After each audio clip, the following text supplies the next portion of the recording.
और सुनो, वो पुलाव इतना बुरा भी नहीं था। हमें सफ़र की थकावट के बायस बुरा लगा। और सुनो, मगर डीजे के बात मुकम्मल होने से कबल वो सो चुकी थी। दरवाजे पर मध्यम सी दस्तक हुई तो वो सरत से कुर्सी से उठी, एक नज़र सोती डीजे पे डाली, दूसरी अपने ज़ेरे इस्तेमाल बैंक पे जो दोबारा से बना स्लॉट और शिकन के बनाया जा चुका था, और जिस पे तुर्क लड़कियों के एतमाद के खून किए जाने की कोई निशानी बाकी ना थी। और दरवाज़ा खोल दिया। अस्सलाम वालेकुम एक्सचेंज स्टूडेंट्स। हाले नूर हशाश बशाश से मुस्कुराती हुई खड़ी थी। वो यूं थी गोया धुली हुई चांदनी। सियाह स्कार्फ चेहरे के गिर्द लपेटे, हल्की सब्ज़ लंबी जैकेट तले सफ़ेद जीन्स पहने, शाने पे बैग और हाथ में चाबियों का गुच्छा पकड़े वो पूरी तैयारी के साथ आई थी। वालेकुम अस्सलाम। हाले आओ। हाले, मैं तुम्हारे रूम में गई थी लेकिन तुम वहाँ नहीं थी। मैंने अंदाज़ा किया कि तुम यहीं होगी। हाले ने अपना बैग मेज़ पे रखा और कुर्सी खींचकर नफासत से बैठी। हाँ, मैं सुबह ही इधर आ गई थी। डीजे की याद आ रही थी। खदीजा सो रही है। हाले ने गर्दन ऊंची करके ऊपर देखा, यहाँ जहाँ डीजे दो मोटे कंबल पे खुद पे डाले सो रही थी। हाँ, और शायद देर तक सोती रहे। ओह, मैंने सोचा था कि तुम्हारे फ़ोन रजिस्टर करवाने चले आज। तुर्की में गैर मुल्की फ़ोन पे तुर्क सिम कार्ड 1 हफ्ते के बाद ब्लॉक हो जाता है। हाँ बिल्कुल, तुम लोग जाओ और मेरा फ़ोन भी ले जाओ। मैं 2 घंटे मज़ीद सोऊंगी। कमरों के अंदर से आवाज़ आई तो हाले मुस्कुरा दी। मुस्कुराते हुए इसकी चमकती सुरमई आंखें छोटी हो जाती थी। चलो हया, हम दोनों चलते हैं। वो दोनों साथ खड़ी हो गई थी। हया सुबह अपने कमरे में जाकर फ्रेश होकर आई थी। अभी वो स्याह चूड़ीदार पजामे और टुकनों तक आती स्याह लंबी कमीज में मलबूस थी। शिफॉन का दुपट्टा गर्दन के गिर्द मफलर की तरह लपेटे और ऊपर लंबा स्याह स्वेटर पहने हुए थी जिसके बटन सामने से खुले थे। कुछ दिन मेरे खुशकिस्मत दिन होते हैं जब मेरे पास कार होती है, और कुछ दिन बदकिस्मत दिन जब मेरे पास कार नहीं होती, और आज मेरा खुशकिस्मत दिन है, हाले ने उठते हुए बताया। अभी हम करीबी दुकानों में जाएंगे। अगर वहाँ से फ़ोन रजिस्टर ना हुआ तो जवाहिर चलेंगे, उसके बाद वहाँ से जहांगीर। जवाहिर? हया ने अबरू उठाई। जहांगीर को इसने किसी तुर्क का नाम समझकर नज़रअंदाज कर दिया। जवाहिर शॉपिंग मॉल है, यूरोप का सबसे बड़ा और दुनिया का छठा बड़ा शॉपिंग मॉल। ओह अच्छा, जैसे पार्क टावर। ऊपर कमरों से आवाज़ आई। Park tower? हाले ने गर्दन उठाकर खदीजा के कमरों को देखा। हमारा पार्क टावर एशिया के सबसे बड़े शॉपिंग मॉल में शुमार होता है, वो गनुदा आवाज़ में बोली। नाइस। हाले साइज से मुस्कुरा कर बाहर निकल आई। हया ने उसके जाने की तसल्ली कर ली, फिर लबक कर पीछे आई और सीढ़ी पर चढ़कर डीजे का कंबल खींचा। ये पार्क टावर एशिया का सबसे बड़ा मॉल कब से हो गया? इसने कौन सा जाकर चेक कर लेना है। थोड़ा शो मारने में क्या हर्ज है? डीजे गड़प से कंबल में घुस गई। हाले ड्राइव करते हुए मुतासिब सी बार बार माजरत कर रही थी। फ़ोन रजिस्टर नहीं हो सके थे। एविया की दुकान पहले तो मिली नहीं, दूसरी मोबाइल कंपनियों की दुकानें हर जगह मौजूद थी, यूं जैसे आपको जोंग की दुकान की तलाश हो और हर तरफ यूफोन की दुकानें हों। बामुश्किल एक दुकान मिली तो इसका मैनेजर शॉप बंद करके जा रहा था। लाख मिनटों पर भी उसने दुकान नहीं खोली और चला गया। अब हाले मुसलसल शर्मिंदगी का इजहार कर रही थी। बस करो हाले, बस, मैं बाद में हो जाएगा, अब मुझे शर्मिंदा मत करो। हाँ, तुम्हारा दूसरा काम तो करें। जहांगीर चलते हैं। हाले ने गहरी सांस अंदर खींची। गाड़ी सड़क पर रवां दवां थी और खिड़की के बाहर हर सू बर्फ दिखाई दे रही थी। तुम ड्रेस दिखाओ, हम पहुंचने वाले हैं। किधर? हया ने नासमझी से ड्राइव करती हाले को देखा। जहांगीर? और किधर? वहाँ क्या है? तुम्हारी आंटी का घर। कल कहा था कि तुम्हें ले जाऊंगी, सुबह बताया भी था, भूल गई? तुम मुझे उधर लेके जा रही हो? वो हक्का बक्का रह गई। हाँ ना, आप एड्रेस बताओ। स्ट्रेट नंबर तो मुझे याद रह गया था, आगे बताओ। ओ हाले, इसने बुड़बुड़ाकर पर्स से टेढ़ा मेढ़ा सा कागज निकाला। इसने कागज पर देखा। वहाँ इलाके का नाम जंगीर लिखा था। इसे जहांगीर पढ़ती थी। अब इसे याद आया कि तुर्कों का सी जिम की आवाज़ से पढ़ा जाता था। अगर उसे ज़रा सा भी अंदाज़ा होता कि इधर जाना है तो हाइफ भी उठा लेती, तो जो अम्मा ने भेजे थे। ज़रा अच्छे कपड़े ही पहन लेती, थोड़ा सा मेकअप ही कर लेती। लो, ये सामने ही था। अब तुम जाओ, मुझे इधर थोड़ा काम है। मेरा नंबर तुमने फ़ोन में फीड कर लिया है। जब फारिग होना तो मुझे कॉल कर लेना। मैं आ जाऊँगी। घंटा तो मुझे लग ही जाएगा। फिर खाना साथ खाएंगे। गाड़ी रुक चुकी थी। हया ने बेतजी से कस की हदायत सुनी और दरवाज़ा खोलकर नीचे उतरी।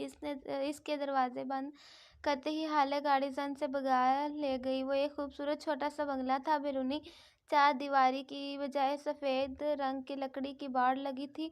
गेट भी लकड़ी की बाड़ का बना था। गेट के पीछे छोटा सा बगीचा था और उसके आगे वो बंगले की गुलाबी छत मखरूती थी। दाखिली सफ़ेद दरवाज़ा ज़रा ऊंचा था। इस तक चढ़ने के लिए 2 स्टेप्स बने थे। स्टेप्स के दोनों तरफ वो खुश रंग फूलों वाले गमले रखे थे। तो ये थी वो छोटी सी दुनिया जिसमें वो रहता था और जिससे बाहर निकलने का इसने कभी नहीं सोचा था। वो गेट को धकेल कर पत्थरों की रोश पे चलती इन स्टेप्स तक आई। ऊंचे सफ़ेद दरवाजे पे सुनहरी रंग की तख्ती लगी थी। सिकंदर शाह, वो तुर्क हजूम में लिखा था, उसके पुप्पो का ही था। घंटी भर की तलाश में इधर उधर निगाह दौड़ाई। इस घर में बहुत सी ही लकड़ी की खिड़कियां बनी थी और शायद कोई खिड़की खुली भी थी जिससे मुसलसल एक ठक ठक की आवाज़ आ रही थी, जैसे कोई थोड़े या कुल्हाड़े को लकड़ी पे जोर से मार रहा हो। इसने कपकपाती उंगली घंटी पर रखी और सुनहरी डोर नाब के चमकते धात पे अपना अक्स देखा। काजल से लबरेज बड़ी बड़ी स्याह आंखें, दोनों शानों पर फिसल कर नीचे गिरते लंबे बाल और सर्दी से सुर्ख पड़ती नाक। वो स्याह लिबास में चैनी की मूरत लग रही थी, घबराई हुई परेशान सी मूरत। इसने घंटी से अगली उंगली उठाई तो ठक ठक की आवाज़ बंद हो गई। चंद लम्हे बाद लकड़ी के फर्श पे कदमों की चाप सुनाई दी। कोई अनजानी ज़बान में बुड़बुड़ाता दरवाज़ा खोलने आ रहा था। वो लब काटते हुए किसी मुजरिम की तरह सर झुकाए खड़ी थी। जब दरवाज़ा खुला, चौखट पर बिछे डोरमैट पे उसे दरवाज़ा खोलने वाले के पाँव दिखाई दिए। इसकी निगाहें धीरे से ऊपर उठ गई। ब्लू जीन्स और ऊपर ग्रे स्वेटर में मलबूस एक हाथ में हथौड़ी पकड़े खड़ा था। स्वेटर की आस्तीनें इसने कोने तक मोड़ रखी थी और इसके कसरती बाजू झलक रहे थे। हया ने धीरे से चेहरा उठाया, उसे देखा। एक सांस लम्हे भर को साकत हुआ था। वो ऐसे ही था जैसे अपने बचपन की तस्वीर में लगा करता था। वही भूरे माइल बाल, वो जो बहुत स्टाइलिश अंदाज में भर माथे पर गिरते थे। पुरकशिश आंखें, उठी मगरूर नाक, सुनहरी रंगत के तीखे नकुश, वो माथे पे तेवरी लिए आंखें सुकड़े इसको देख रहा था। सुन कमसन, इसने तुर्क में कुछ पूछा तो वो चौंकी। जिस सबीन सिकंदर का घर यही है जी, यही है, वो अंग्रेजी में बताकर सवालिया जांचती निगाहों से उसका चेहरा देखने लगा। उसे लगा वो बोस्फोरस के हल पे हथेलियां फैलाए खड़ी है और नीले पानियों को छू कर आती है तो इसके बाल पीछे को उड़ा रही है। वो किसी गहरे ख्वाब के जेर असर थी, हसीन ख्वाब के। मैं उनकी मेहमान हूँ, पाकिस्तान से आई हूँ, वो अटक अटक बोल रही थी। इसके सामने उसकी सारी खुद-एतमादी हवा हो गई थी। अब वो एकदम खुद को बहुत कमज़ोर महसूस करने लगी थी। कैसी मेहमान, इसका अंदाज़ा उखड़ा उखड़ा सा था, जैसे वो किसी ज़रूरी काम में मसरूफ़ था जिसमें हया मखल हुई थी। मैं हया हूँ, हया सुलेमान। इसने पुरउम्मीद निगाहों से जहान सिकंदर का चेहरा देखा कि अभी इसका नाम सुनकर इसकी पुरकशिश आंखों में शनासाई की कोई रमक। कौन हया सुलेमान? इसके कदमों तले बॉस्फोरस का पुल शक हुआ था। वो बेदम सी नीचे गहरे पानियों में जा गिरी। कौन हया सुलेमान? बे आवाज़ दोहराते हुए वो सुनसी होती उसे तक रही थी। इसकी पलकें झपकना भूल गई थी। इस शख्स के चेहरे पर ज़माने भर की बाज़ारियत और अजनबियत थी। पहचानने या ना पहचानने का तो सवाल ही नहीं था। जहाँ सिकंदर तो उससे वाकिफ़ ही ना था। कौन मैडम? इसने कदरे उकता कर दोहराया। हया ने खफीफ सा सर झटका और फिर लब भींच लिए। मैं सबीन फूफो से मिलने आई हूँ। इनके भाई सलमान की बेटी हूँ। वो जानती है मुझे। ओके, अंदर आ जाओ। वो शाने उचकाकर वापस पलट गया। वो झिझक कर ऊपर जीने पे चढ़ी। पायदान को देखकर कुछ याद आया तो फौरन पैर जूतों से निकाले और लकड़ी के फर्श पर कदम रखा। फर्श बेहद सर्द था।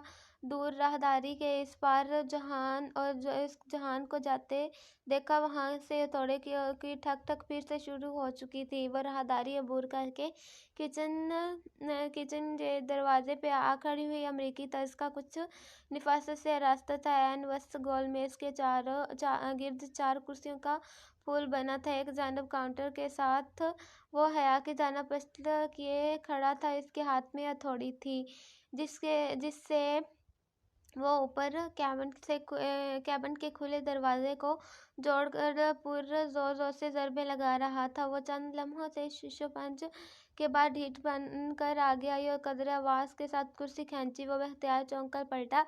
Drawing room. खैर, वो नागवारी से लब भींचकर वापस कैबिन की तरफ मुड़ गया। इसने एक हाथ कैबिन के दरवाजे के जोड़ पर किसी शय को पकड़ रखा था और दूसरे हाथ से हथौड़ी मार रहा था। हया सुलेमान ने जिंदगी में कभी इतनी तजलील महसूस नहीं की थी। मोम चंद लम्हे गुजरे तो इस तरह अपने काम की तरफ मतवज्जा, चेहरों पे ढेरों संजीदगी लिए पुकारने लगा। वो उंगलियां मड़ोड़ती टांग पर टांग रखे साथ झुकाए बैठी थी। दफा चौखट पे आहट हुई तो वह सर उठाया। राहदारी से बर्तन हाथ में लिए सबीन फूफो उसी पल किचन में दाखिल हुई। कंधों तक आते बॉब कट बाल और खुले लंबे स्कर्ट के ऊपर सुरमई स्वेटर पहने कुछ बोलती आ रही थी। उसे बैठा देखकर ठटक कर रह गई। हया, मेरा बच्चा, तुम कब आई? बर्तन काउंटर पर तकरीबन गिरा कर वो अलहाना अंदाज में उसकी तरफ लपकी जो जहान के सर महर रवैये पर बददिल सी बैठी थी। गड़बड़ाकर उठी। बहुत गर्मजोशी से उसे गले लगाकर उसकी पेशानी चूमी। फिर बेहद मोहब्बत और अपनायत भरी नम आंखों से मुस्कुराकर उसका चेहरा देखा। फातिमा ने बताया था तुम कुछ रोज तक मिलने आओगी। मैं सोच रही थी कि तुम थकन उतार लोगी तो मैं खुद तुमसे मिलने आऊंगी। कैसी हो तुम? कितनी प्यारी हो गई हो। वो अब उसके साथ वाली कुर्सी पर बैठी मोहब्बत से उसका हाथ थामे कह रही थी, मैं ठीक हूँ पुप्पो, आप कैसी हैं? वो बदवक्त मुस्कुराती इन्हीं की तरह अंग्रेजी में गुफ्तगू कर रही थी। तुम कितनी बड़ी हो गई हो। आंखें तो बिल्कुल सलमान भाई जैसी हैं। लोग कहते हैं मेरी आंखें मेरी अम्मा से मिलती हैं। पुप्पो वो हल्का सा जता गई थी। भाई, मुझे तो तुम मेरे भाई का ही अक्स लगती हो। और कैसे हैं और सब कैसे हैं? वो एक एक का हाल पूछे गए। वो सब खैरियत बताकर कहने लगी, आप दावा भाई की शादी पे नहीं आई? ये दावल भी कितना बड़ा हो गया माशाल्लाह, शादी भी हो गई। कैसी रही शादी? मैंने वीडियो देखी थी तुम्हारी। इसने चौंक कर इन्हें देखा। कौन सी वीडियो? इसका सांस रुकने लगा था। एकदम कमरे में बहुत घुटन हो गई। वो जो दावत के वलीमे पे स्टेज पर बनाई गई थी। तुमने रेड फ्रॉक पहन रखी थी। मैंने रुहेल की फेसबुक पे देखी थी। रुहेल से कांटेक्ट है आपका? इसने रुकी सी सांस एक खुशगवार हैरत के साथ बेहाल हुई। और आप फेसबुक यूज़ करती हैं? वो इन दोनों के जानब पस्त किए कैबिन के दरवाजे पे इसी तरह ज़रबे लगा रहा था। हाँ, बस रुहेल की एल्बम्स देखने के लिए करती हूँ। तुम इस्तेमाल करती हो फेसबुक? नहीं, पहले करती थी, फिर छोड़ दिया। मुझे ये सोशल नेटवर्क्स पसंद नहीं है। हर शख्स आपकी ज़िंदगी में झांक रहा होता है। इंसान की कोई प्राइवेसी ही नहीं रहती। आओ हया, तुम जहान से मिले। एकदम ख्याल आने पर उन्होंने गर्दन फेर कर अपने बेटे को देखा जो चेहरे पर ढेरों सख्ती लिए अपने काम की तरह मतवज्जा था। जहान, तुम हया से मिले हो? ये सुलेमान भाई की बेटी है, रुहेल की बहन और तुम्हारी फर्स्ट कज़न हूँ। मिल चुका हूँ। वो अब झुककर दराज से किल निकाल रहा था। ये रिश्तेदारियाँ याद रखने के मामले में बहुत पूर है। वैसे कोशिश तो करता है उसे रिश्ते याद भी रहते हैं। दरअसल पुप्पो, इंसान को रिश्ते तब याद रहते हैं जब उसके माँ बाप उसे याद दिलाएं। बच्चों का क्या कसूर, सारा कसूर वालिदैन का होता है। अगर वालिदैन ही कभी औलाद को रिश्तेदारों से ना मिलाएं तो इल्ज़ाम किसके सर रखा जाए। सबीन पप्पू का जोशो खरोश से चमकता चेहरा फीका पड़ गया, मगर वो इस तरह तल्खी से कहती जा रही थी। जहान अब भी काम में मसरूफ़ था। मसलन आप लोग हैं, आप कई दहाइयों से इधर मुकीम हैं और शायद आपका वापस आने और अपने खूनी रिश्तों से मिलने का दिल ही नहीं चाहता, तो है ना ये अनफेयर नहीं। पुप्पो का चेहरा सफ़ेद पड़ गया था, लट्टे की मानद सफ़ेद और फीका। वो बदवक्त ज़रा सा मुस्कुराई और साथ झटका, ठीक ठीक कह रही हो, बस कभी आ ही नहीं सके। वो अब मुतमिन थी कि अपने लहजे पर उसे कतई अफसोस नहीं हुआ। ये इन लोगों की बेरुखी थी जिसके बायस इनका इनसे ताल्लुक का सवालिया निशान बन के रह गया था। वो ज़मीन और आसमान के दरमियान मुअल्लक़ थी। किसी के मनकुआ होकर भी ख़ानदान के लड़के उससे उम्मीद लगाने लगे थे। इसकी कड़वी दवाई का ज़रा सा जायका ये ज़िम्मेदारान भी तो झुकें, जिन्हें अपने बेटे को ये बताना याद रहा था कि वो उसकी कज़न है। और बस दफ़ा उसकी निगाहें फ्रिज के ऊपर रखे फ़ोटो फ्रेम पे पड़ी में खुश शक्ल दरमियानी उम्र के साहब मुस्कुरा रहे थे। सर पर आर्मी की कैप और कंधों पे सजे तमगे फूल सितारे। ये फूफा हैं। वो गर्दन उठाकर हैरत से तस्वीर देखने लगे। सबीन पुप्पो ने उसकी निगाहों के ताक़ुब में देखा और धीरे से सर हिलाया। इंसान को रिश्ते तब याद रहते हैं जब उनके माँ बाप उनको याद दिलाएं। वो पलटे, बिना खासा जताकर बोला तो हया चौंकी। तो वो तो उसे इतना लाहा ताल्लुक समझ रही थी, इसका ख्याल था। जहान उसकी तरफ बातों पे ध्यान नहीं दिया, मगर नहीं, वो बेज़ाहिर नज़रअंदाज किए सब सुन रहा था। वो ज़रा मुहतात हुई और सीधी हुई, मेरा मतलब था पुप्पा आर्मी में थे, पाकिस्तान आर्मी में नहीं। जहान थोड़ी स्लैब पे रख कर आगे बढ़ा और फ्रिज पर रखा फ्रेम गिरा दिया। तस्वीर वाली ही तरफ फ्रिज की छत पर सजदा रेज़ा हो गई। जहाँ तुमने खाना तो नहीं खाया ना? मैं बस लगा रही हूँ। पुप्पो अब संभल कर दोबारा से हशाश पिशाश हो गई थी। हया जवाब दिए बिना तहरीर से फ्रिज के ऊपर रौंदे मुँह गिरे फ्रेम को देखे गई। इसके एक सवाल के जवाब में जिस बदमिजाजी से जहान ने फ्रेम गिराया, वो अभी तक इस पे गुंग थी। मम्मी, आपका कैबिनेट रेडी है। वो अब कैबिनेट का दरवाज़ा खोल बंद करके चेक कर रहा था। थैंक यू जहान। और बाथरूम का नल भी। पुप्पो ने गोल मेज़ पे पुलाव का बड़ा सा प्याला रखते हुए उसे याद दिलाया। आय हाय, फिर वही बदमज़ा पुलाव। वो खफीफ सा सर झटक कर रह गई। रहने दे पुप्पो, मैं कोई अगर मगर नहीं, मैं तुम्हारे लिए ख़ास नहीं बना सकी, सो मुझे इनकार करके अब शर्मिंदा ना करना। जहान अब दराज से डब्बा निकाल कर अंदर रखी चीज़ें उलट पुलट कर रहा था। दफ़ा डोरबेल बजी। जहान ने रुक कर राहदारी की सिमत देखा, फिर डब्बा वहीं छोड़ा और बाहर निकल आया। शुरू करो हया। पुप्पो ने मुस्कुराती आंखों से देखते हुए उसे प्लेट थमाई। उसने शुक्रिया कहकर चावल और थोड़ा सा लोबिया का मसाला निकाला। राहदारी से उस पार जहान किसी मर्द से तुर्क में बोल रहा था। दोनों की मध्यम सी आवाज़ सुनाई दे रही थी। दूसरे चमचे में वो पुलाव उसे मज़ेदार लगने लगा। डीजे सही कह रही थी, इनको खाना सिर्फ सफ़र की मतली के बायस बदमज़ा लगा था। पुप्पो, आपके हाथ में बहुत जायका है। हया इसका चमचा पकड़े मुँह तक जाता हाथ और बात दोनों रुक गए। बेयकीनी से इसने गर्दन मोड़ी। जहान राहदारी से उसे पुकारता आ रहा था।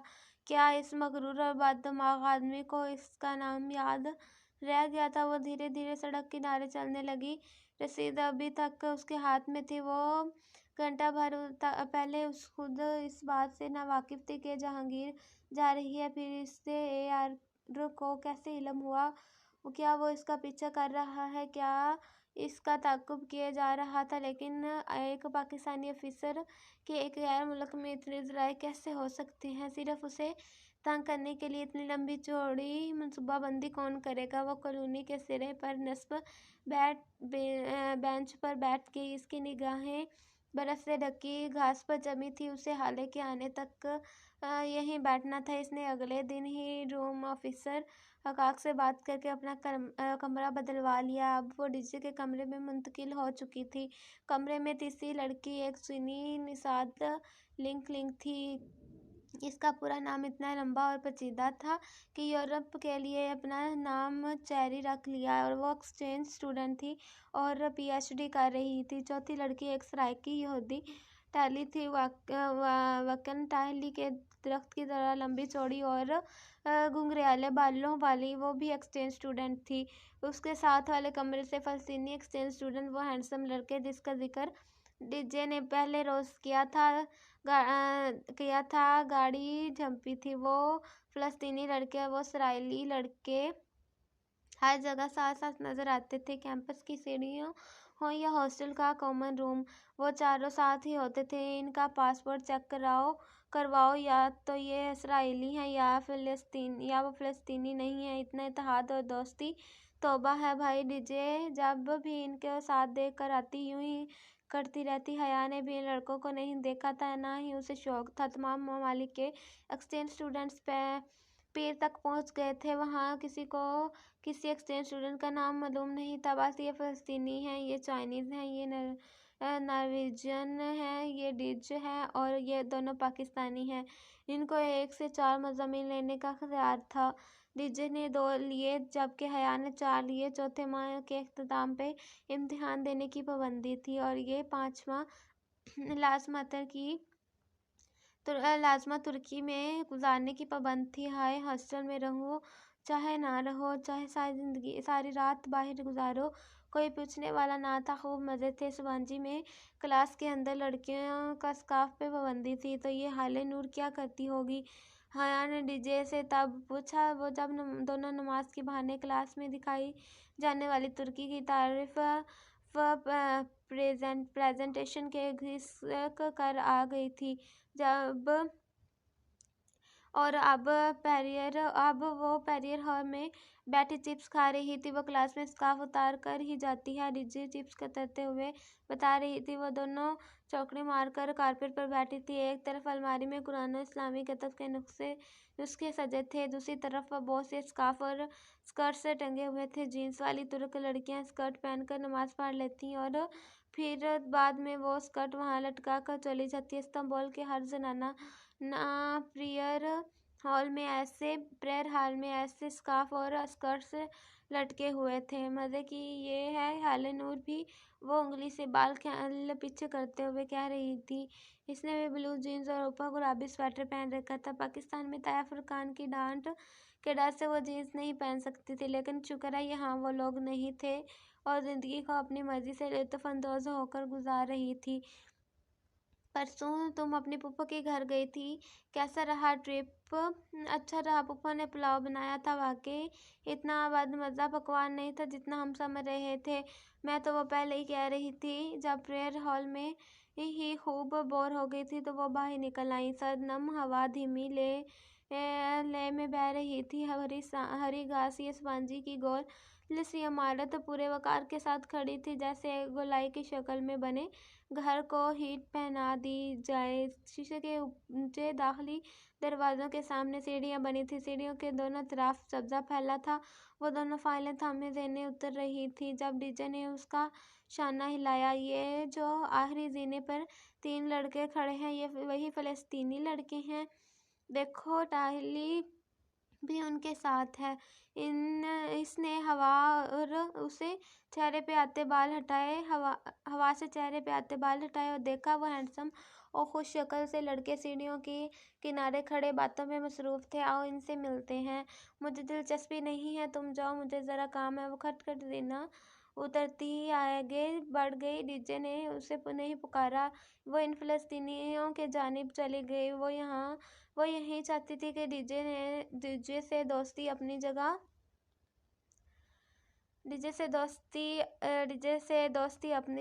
फ़िलहाल वो खूब आज़ादी से इस्तांबुल को खोजना चाहती थी, अकेली और तन्हा। करीबन घंटे बाद अपने कमरे से وہ یہی چاہتی تھی ڈیجے سے دوستی اپنی جگہ، فی الحال وہ خوب آزادی سے استنبول کو کھوجنا چاہتی تھی، اکیلی اور تنہا۔ قریباً گھنٹے بھر بعد اپنے کمرے سے خوب تیار ہو کر نکلی اور پتھریلی سڑک پر چلنے لگی۔ اس نے بلو جینز اور اوپر ایک تنگ اسٹائلش سا گھٹنوں تک آتا کوٹ پہن رکھا تھا۔ شدید سردی کے باوجود ننگے پاؤں میں 5 انچ اونچی ہیل پہنی تھی۔ ریشمی بال ہوا سے شانوں پر اڑ رہے تھے اور گہرے کاجل کے ساتھ رس بھری کی طرح سرخ لپسٹک ہمیشہ سے پرکشش لگتی تھی اور آج اسے معلوم تھا کہ وہ بہت حسین لگ رہی ہے۔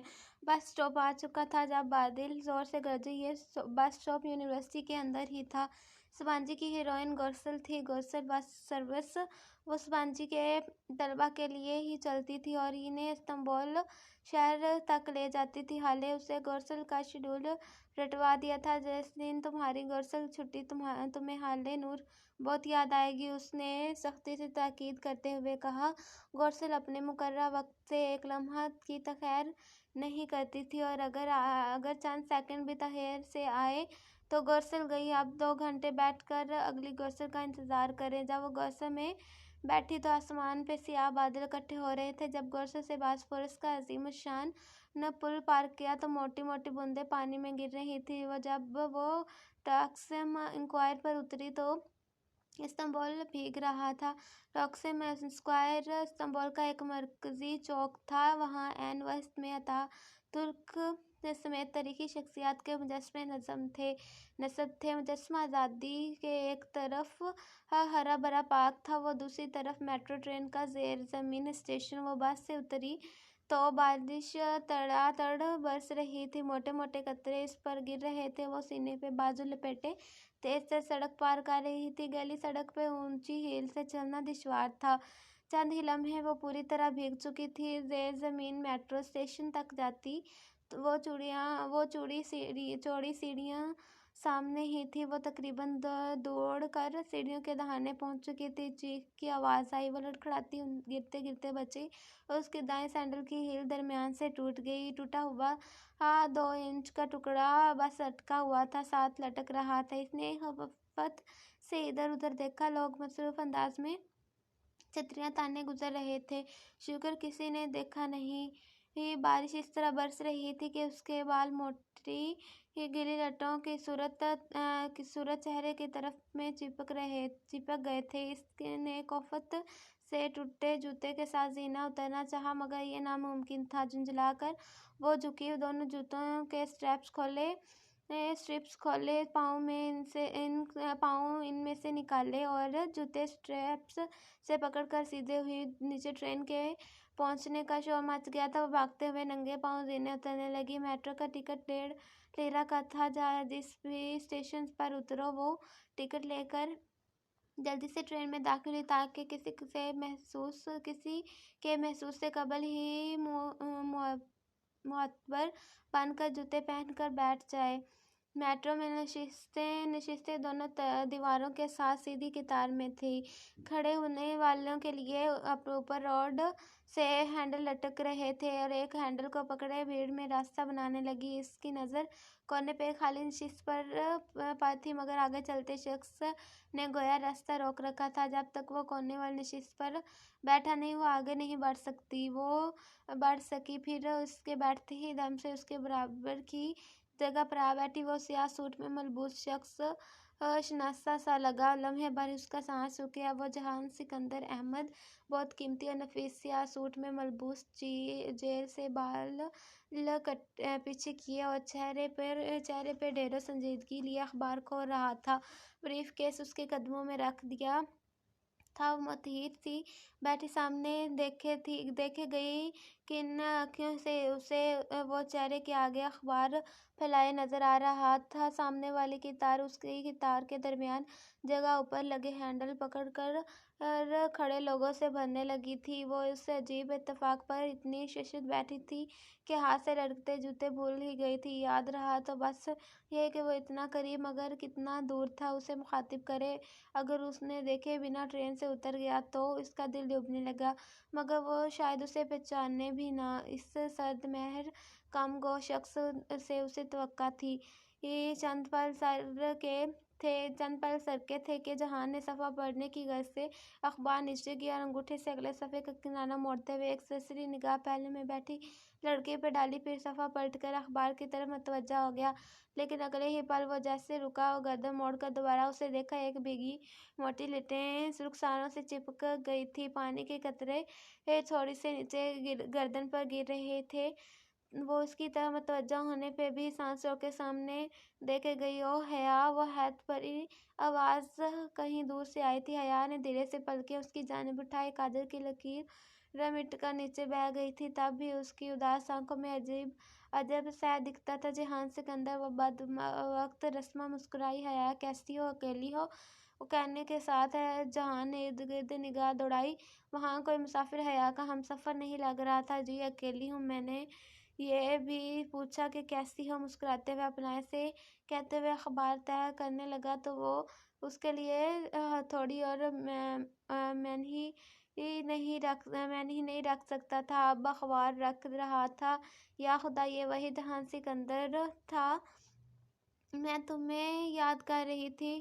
پھر تم کب آؤ گی گھر؟ اخبار کی ایک طرف رکھ کر اب وہ پوری طرح حیا کی جانب متوجہ تھا۔ وہ یک ٹک اسے دیکھے گئی، بس شاید کچھ کہنے ہی صحیح میں اسے محسوس ہوا۔ جہاں نظریں اس کے ہاتھ پہ پھسلی تھیں اور بیشتر اس کے وہ چھپا پاتی وہ دیکھ چکا تھا۔ جوتے کو کیا ہوا؟ اتنی سردی میں ننگے پاؤں بیٹھی ہو، لاؤ دکھاؤ جوتا۔ وہ خفا ہوا تھا، فکر مند۔ اسے سوچنے کا موقع ہی نہ مل سکا۔ جہان جوتا لینے کے لیے جھکا تو اس نے بے بسی سے ٹوٹی ہیل والے سینڈل سامنے کیے۔ یہ تو الگ ہونے والا ہے۔ اس کے ہاتھ سے جوتا لے کر وہ اسے الٹ پلٹ کر دیکھنے لگا۔ حیا نے بے چینی سے پہلو بدلا۔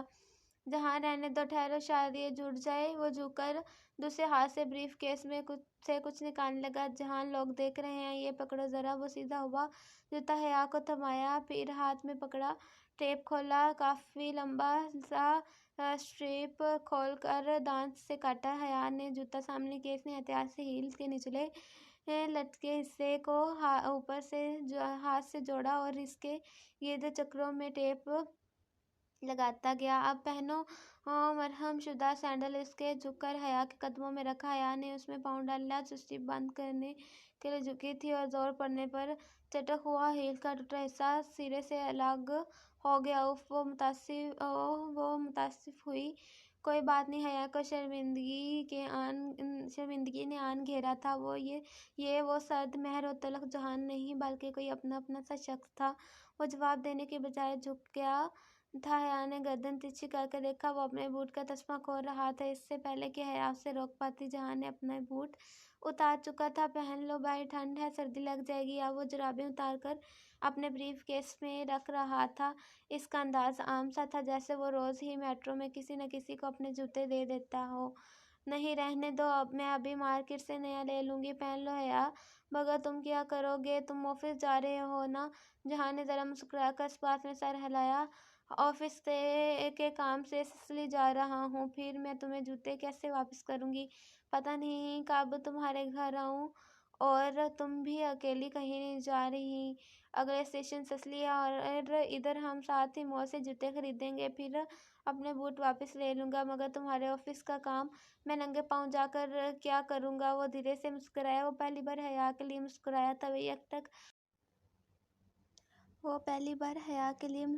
تھا۔ وہ یک ٹک کاجل کی مٹی سیاہی والی آنکھوں سے اسے دیکھے گئی۔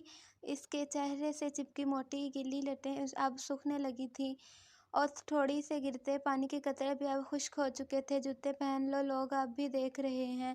وہ چونکی، پھر خفیف سا سر جھٹکا اور دوہری ہو کر بوٹ پہننے لگی۔ وہ جب بھی سمجھتی کہ جہان تعلقی سے بیٹھا اس کی بات نہیں سن رہا، وہ اس کو وہی فقرہ لوٹا دیا کرتا تھا۔ وہ سیدھی ہوئی تو جہان اخبار کھول چکا تھا۔ عجیب دھوپ چھاؤں جیسا شخص تھا۔ سسلی کے اسٹاپ پہ میٹرو سے اترتے وقت حیا نے دیکھا جہان بہت آرام سے اس کے آگے ننگے پاؤں چل رہا تھا۔ اس کے اندازے میں کوئی خفت، کوئی جھجک نہ تھی۔ وہ دونوں خاموشی سے سیڑھیاں چڑھنے لگے۔ چند زینے بعد ہی سیڑھیوں کے اختتام پہ सड़क और खुला आसमान दिखाई देने लगा। वो जहान के दाएं तरफ थी। आखिरी सीढ़ी चढ़ते हुए इसने देखा जमीन पे एक कील निकली पड़ी है। इसके बेशतर के वो मुतला कर पाती जहान का पाँव इस कील के नोकदार हिस्से पे आया। जब इसने दोबारा पाँव उठाया तो इसकी एड़ी से खून की नन्ही सी बूंदें निकल गई। इसने बेख्तियार जहान को चेहरे को देखा। वो सुकून से सीधा में देखता तेज तेज चल रहा था। जहान, तुम्हारा पाँव, तुम्हें जख्म आया है? वो इसके साथ चलने की कोशिश में तेजी से चलने लगी थी। खैर है, वो रुका नहीं। मगर तुम्हारा खून निकला है? वह वकन परेशान थी। बच्चों वाली बात करती हो तुम भी। इतना ज़रा सा खून में मैं ज़ख्मी तो नहीं हो गया? बहुत टफ ज़िंदगी गुजारी है मैंने। वो देखो जवाहिर मॉल। इसने कुछ कहना बेकार था। वो चुप होकर इसके साथ मॉल के करीब आ रुकी। वो एक बुलंद बाला खूबसूरत नीले सुरमई शीशों से ढकी इमारत थी। इसके ऊपर बड़ा सा सितारा और तरफ में छोटे सितारे बने थे। बड़े सितारे के ऊपर सेवा ही माल लिखा था और जहाँ तुर्कों की तरह उसी को जे पढ़ा जाता है। ये जवाहिर मॉल है यूरोप का सबसे बड़ा और दुनिया का छोटा बड़ा शॉपिंग मॉल। वो फख्र से बोला था। जवाहिर अंदर से भी इतना ही आलीशान था। सफ़ेद टाइलों से चमकते फर्श, ऊपर तक नजर आती 5 मंजिलों के बरामदे और हर मॉल की तरह वो दरमियान से खोखला था। ऐन वस्त में एक ऊंचे खजूर के दरख्त टावर की तरह लगे थे और ये रोशनियों के और कमकमों से मजीद टावर 5वीं मंजिल की छत तक जाते थे। वो मशहूर सी गर्दन उठाए और 5वीं मंजिल की बालकोनियां देख रही थी जहां इंसानों का एक बेफिक्र हंसता मुस्कुराता हजूम सा बिखरा था। रंग, खुशबू, इमारत, चमक, वो यूरोप था। जूते खरीद कर दोनों ऊपर चले आए। हया ने जूतों का बिल बनवाते ही जल्दी से अदायगी कर दी ताकि जहान को मौका न मिल सके। वो इस पे खासा खफा हुआ मगर हया पुरसुकून थी। वो हाले नूर समेत किसी भी तुर्क से कुछ भी लेने में आ नहीं समझती थी। मगर जहान सिकंदर का एहसान कभी नहीं। 4थी मंजिल की दुकानों के आगे बनी बालकनी वो दोनों साथ साथ चल रहे थे। लोगों के रश में रास्ता बनाती हया को जहान की रफ्तार से मिलने के लिए तकरीबन भागना पड़ रहा था। फिर भी वो पीछे रह जाती, वो आगे निकल जाता। वो इसका साथ देने की कोशिश में अब थकने लगी थी। शायद यही उनकी ज़िंदगी की कहानी थी। जहान ने एक शीशे का दरवाज़ा खोला और एक तरफ हटकर रास्ता दिया। Thank you. वो सुर्ख कोट की जेबों में हाथ डाले मुस्कुराती हुई अंदर दाखिल हुई। वो भी उसके पीछे आया। वो रेस्टोरेंट था। नरम गरम माहौल, हीटर और बाहर के सुरमा की मिली जुली खुनकी मध्यम रोशनियां, पीछे बजता धीमा म्यूजिक। ऑर्डर करो। वो एक कोने वाली मेज़ के गिर्द आमने सामने बैठ गए तो जहान ने कहा। अपना कोट उतार कर इसने कुर्सी के पश्त पर रख दिया। अब वो कुफ खोल कर आस्तीन मोड़ रहा था। मगर ये दावत किस खुशी में है? हया दोनों कोनियां मेज़ पर टिकाए दाईं हथेली ठोड़ी तले टिकाए दिलचस्पी से उसे देख रही थी। चेहरे के दोनों अतराफ में गिरते बाल अब खासे सूख गए थे। तुम्हारे इस खूबसूरत कोट की खुशी में और यह दावत मेरी तरफ से है। अब ऑर्डर करो। वो धीरे धीरे सड़क किनारे चलने लगी। रसीद अभी भी उसके हाथ में थी।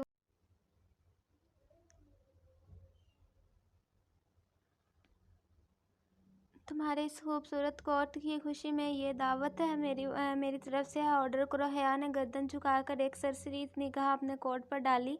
मगर दावत तुम्हारी तरफ से है तो ऑर्डर तुम्हें ही करना चाहिए। इसने जहान की बात नज़रअंदाज कर दी कि शायद मजाक कर रहा है। ठीक है। जहान ने मेन्यू कार्ड उठाया और सफ़ा पढ़ने लगा। वो मायूसी उसके वजह चेहरे को देखने लगी। क्या वो जानता था कि वो उसकी बीवी है? इतनी बड़ी बात वो ना जानता हो? क्या ये मुमकिन था? इस रोज़ तुमने बहुत गलत बात की थी जहान।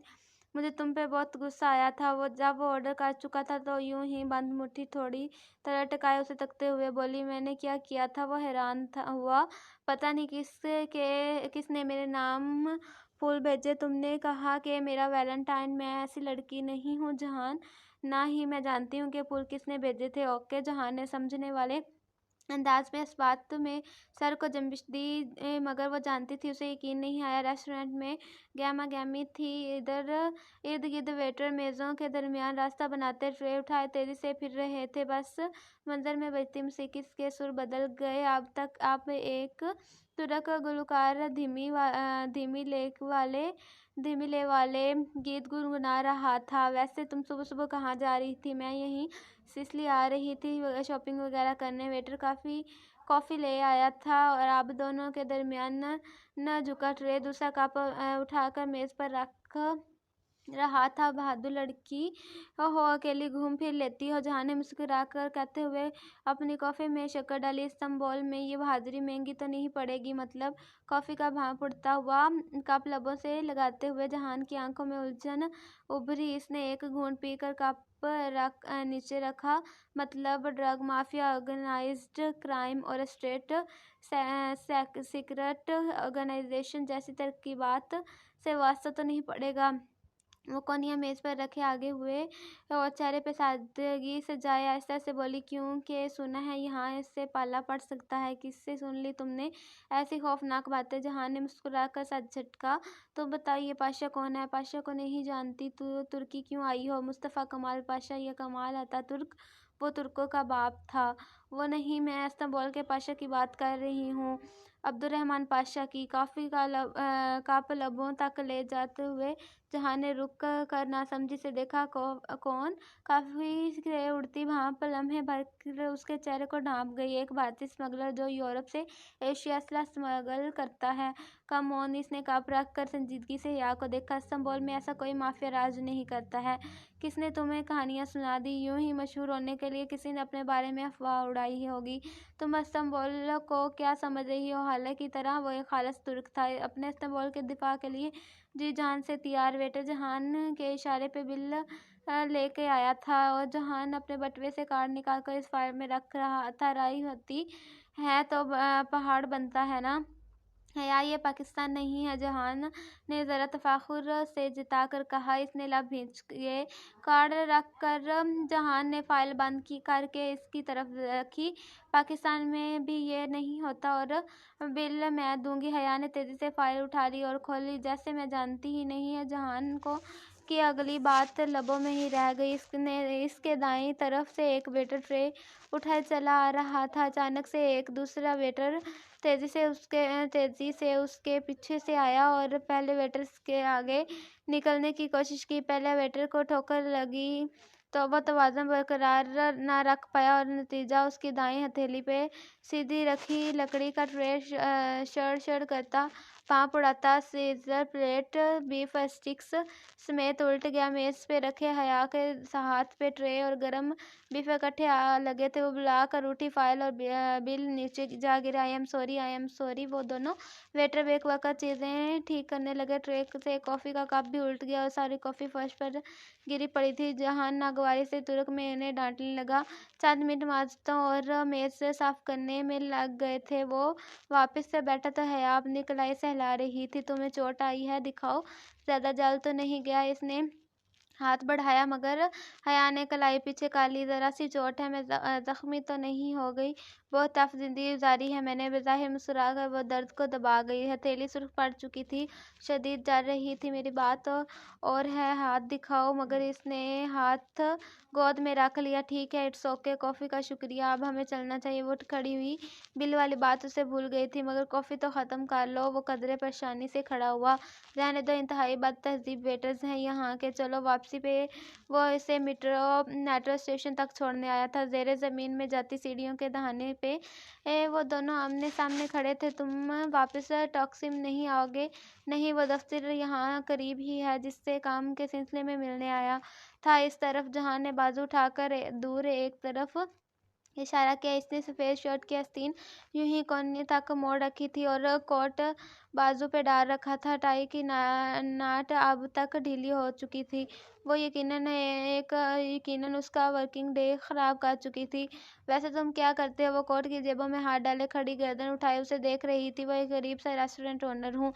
इस्तकलाल स्ट्रीट में जो पहला बर्गर किंग है वो मेरा है। इस्तकलाल स्ट्रीट टक्सम स्क्वायर के बिल्कुल साथ है, देखी है ना तुमने? ओहो, मैं इसने गर्दन दाएं से बाएं और बाएं से दाएं हिलाई। वो इस वीकेंड पे घर क्यों नहीं आ जाते, मम्मी खुश होंगी और तुम। बेसाख्ता लबों से फिसला वो वीकेंड पर भी रेस्टोरेंट होता हूँ और फिर फ़ायदा। इसने सोचा कोशिश करूँगी, मुस्कुरा दी इसने। दायां हाथ अब जेब से निकालकर बाल पीछे हटाए। तुम्हारा हाथ अभी तक सुर्ख है, अगर किसी दोस्त से पूछ लिया तो क्या कहोगी? कह दूंगी कि एक उजली बर्फ के साथ कीचड़ थी, घास वहीं फिसल गई। इसने लापरवाही से शाने चुकाया। अब कजन के साथ कॉफी पीने का किस्सा तो सुनाने से रही, फिसल गई तो हथेली रगड़ी गई।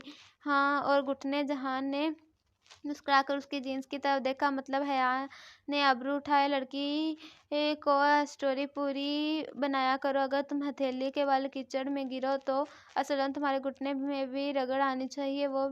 फिर वो चंद कदम चलकर घास के कतन की तरफ गया, झुककर 3 उंगलियों से मिट्टी उठाई और वापस उसके सामने की। अपनी जीन्स पर लगा लो, तुम्हारी फ्रेंड्स यकीन नहीं करेंगी। इतना भी कोई शकी मिजाज नहीं होता जहां सिकंदर। इसने हंसकर अपने पैरों पे जरा सी गीली मिट्टी और झुककर घुटनों के ऊपर जीन्स पे मिला दी। फिर हाथ झाड़ते हुए सीधी की। मैं कोशिश करूंगा कि हफ्ते सुबह सारा काम खत्म करके घर आ जाऊं, तुम हफ्ते को शाम को जरूर आना। पहली बार उसे एहसास हुआ था कि वो गुमगो संजीदा तबीयत का लिए दिए रहने वाला शख्स जरूर मगरूर भी है और जल्दी घुलता मिलता भी नहीं, मगर अंदर से बहुत ख्याल रखने वाला भी है और बारीक बयान भी। वो मामूली बातें नज़रअंदाज करती थी। वो जहान की बेरख निगाहों से छिपी नहीं रहती थी। वो जब हॉस्टल वापस आई तो डीजे और हाले एक रसाला खोले किसी तवील बहस में मगन थी। डीजे की निगाह सबसे पहले उसकी सुर्ख हाथ में पड़ी। एक जगह गदली बर्फ के साथ कीचड़ थी, वहीं फिसल गई। डीजे ने बेख्तियार उसके घुटनों पे लगे कीचड़ को देखा, फिर इस बात में सारा लाया। हाँ, लग रहा है। हया बात बदलने की गर्ज से बोली, हाले हाले ये बालकोनी की बत्ती क्यों जलाते? कौन जलाता है? जैसे ही उसके नीचे पाऊँ तो वह जल उठी थी। हाले को गौर से उसके कोट को देख रही थी। उसके सवार पर निगाहें उठाकर उसे देखा। इनमें ऑटोमेटिक सेंसर्स लगे हैं। वो अपनी रूम में किसी इंसान की मौजूदगी है। फिर तेज हवा, आंधी वगैरह में खुद ब खुद जल उठती हैं। और दरवाज़ा बहुत देर से बंद हुआ खुद ब खुद। इस दरवाजे के कैचेस स्लो हैं, ये चौखट पे देर से आकर लगते हैं ताकि हर वक्त की ठाठा से तलब इल्म की पढ़ाई डिस्टर्ब ना हो। हाँ, डीजे ने समझ कर सर हिलाया। हमारे यहाँ भी हॉस्टल्स में ऐसे लाइट सा दरवाजे नहीं होते। हया ने डीजे की बात काटी। और पार्क टावर एशिया का दूसरा बड़ा मॉल नहीं, हमें गलतफहमी हुई थी। वो जवाहिर देख आई थी, इससे भड़क पर खुफ्त हुई थी। हया डीजे से एहतजाजन घूरा। हाले भी अभी तक हया का कोट देख रही थी। हया अलमारी की तरफ चली गई। वो हाले गहरी सांस लेकर बोली, फिर हया तुम्हें किस हैंडसम लड़के ने कॉफ़ी पिलाई? वो जो टूटी जूती वाला शॉपर अलमारी में रख रही थी। बुरी तरह चौंकी। नहीं, क्यों? वो तेजी से बोली, कॉफ़ी, चाय, लंच कुछ भी नहीं। नहीं मगर क्यों? तुम अक्लमंद जो सुर्ख कोट पहन कर गई थी शहर की सैर पे इस्तांबुल में, अगर इतना ज़्यादा सुर्ख पहन कर और हैवी मेकअप करके पाए चला जाए तो इसका मतलब होता है कि हाले ने मुस्कुराहट दबाई कि यूं और क्लिंग फॉर ए डेट या फिर वन नाइट स्टैंड। यहाँ तो लोग वैलेंटाइन पर भी इतना सुर्ख नहीं पहनकर नहीं निकलते। चल हया बीबी, तू आज़ादी सेलिब्रेट कर ले। अच्छा, पता नहीं। वो दांस्ता सी इनकी तरफ से रुख मोड़ कर अलमारी में चीज़ें उलट पुलट करने लगी। ये दावत किस खुशी में? तुम्हारे इस खूबसूरत कोट की खुशी में। हमारे तहजीक के इसके कानों से धुआं निकलने लगा। वो जहान की मुस्कुराहटें, वो शाइस्तगी, वो रेस्टोरेंट लेकर जाना, वो सब किसी अपनायत के जज्बे के तहत नहीं था, बल्कि वो इससे कोई बकाऊ माल की तरह समझ रहा था। खुद को प्लेट में रखकर पेश करने वाली लड़की, कोई पेशावर। इसके दिल पे आंसू गिर रहे थे। जहान सिकंदर हमेशा उसे बेइज्जत करता है। हैं सच्ची। आहिस्ता आहिस्ता वो जहान सिकंदर की इस्तांबुल में एडजस्ट होती जा रही थी।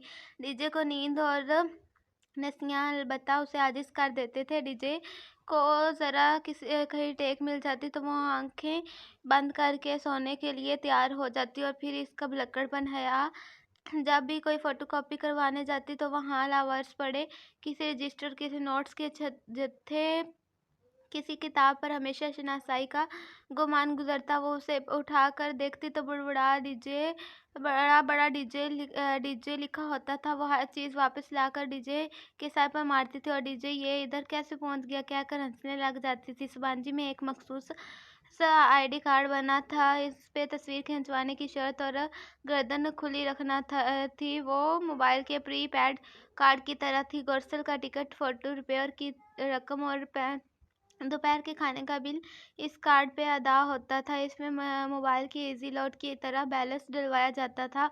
उन्हें इन 5 माह में हर महीने 1,000 यूरो का स्कॉलरशिप मिलना था, मगर चंद तकनीकी मसाइल के बायस किसी भी स्कॉलरशिप एक्सचेंज स्टूडेंट के फरवरी 1,000 यूरो नहीं आए थे। उम्मीद थी कि मार्च में इकट्ठे 2,000 मिल जाएंगे, फिर आगे हर महीने बाकायदगी से मिला करेंगे। तब तक पाकिस्तान से आई रकम से गुजारा करना था। सो आजकल सब एक्सचेंज स्टूडेंट का हाथ तंग था। दोपहर का खाना सुबांजी के डाइनिंग हॉल में खाती थी। रात का खाना अपने कमरे में खुद बनाना होता था। हर ब्लॉक में एक किचन था जहाँ हर स्टूडेंट अपना नाश्ता और रात का खाना तैयार करता था। मसला ये था कि वहाँ तलबा के लिए खसूसी डिज़ाइन करदा चूल्हे थे। इस खतरे के पेश नज़र कहीं कोई पढ़ाई में मगन चूल्हे पे कुछ रख कर भूल जाए या गैस खुली छोड़ दे नुकसान हो। चूल्हे ऑटोमेटिक थे। हर 15 मिनट के बाद चूल्हा खूब गर्म हो जाता तो खुद ब खुद बंद हो जाता। फिर 5 मिनट बाद दोबारा जल उठता।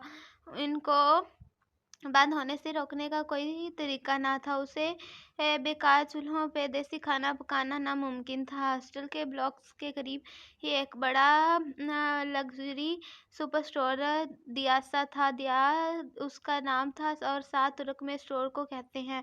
वो दोनों दिया स्टोर से राशन लाती और बिल आधा आधा तकसीम कर लेती। एक रात हया खाना बनाती और बहुत अच्छा सा देसी खाना होता। दूसरी रात डीजे की बारी होती और वो बनाती। वो कुछ भी होता मगर खाना ना होता। डीजे ये तुम्हारी ही सर पर उल्ट दूंगी। वो जब बगैर भुने उबली हुई सब्जी का सालन देखती या फिर उबले चावलों पे ऑमलेट के टुकड़े तो डीजे पे खूब चिल्लाया करती थी। और फिर तुर्की के मिसाले वो इतने फीके होते कि हया 4 चम्मच भर के सुरख मिर्च डालती तो भी सारा जायका आता। खाने उससे भी फीके होते मगर डीजे से बेहतर थे। अलबत्ता अपने कमरे में रोज़ जब सुबह होती तो डीजे बैंक की सीढ़ियाँ फलांग को उतरती और इस तरह निहार मुँह खिड़की में खड़ी हो जाती। फिर